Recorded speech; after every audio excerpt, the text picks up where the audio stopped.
نبی کریم صلی اللہ علیہ وآلہ وسلم نے ارشاد فرمایا، جنت کا ایک دروازہ ہے جسے ریان کہتے ہیں، قیامت کے دن اس دروازے سے صرف روزہ دار ہی داخل ہوں گے، اس کے سوا اس دروازے سے کوئی اور نہیں داخل ہوگا۔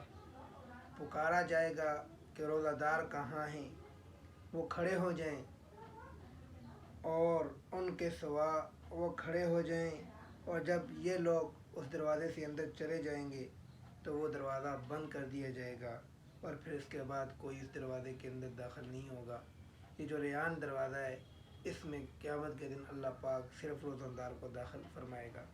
اللہ پاک ہمیں بھی صحیح معنوں میں رمضان شریف کی قدر کرنے والوں میں سے بنائے، اور رمضان کے جو روزے ہیں اور اس کی جو تراویح ہے اور اس کے اندر جو اللہ جل جلالہ نے جو احکامات نازل کیے ہیں اس امت تک، اللہ پاک وہ ہم سب کو تمام برکات انوارات جو اس مہینے کے ہیں وہ حاصل کرنے والا بنائے، اور اس کی فضیلتوں کو سمیٹنے والا بنائے۔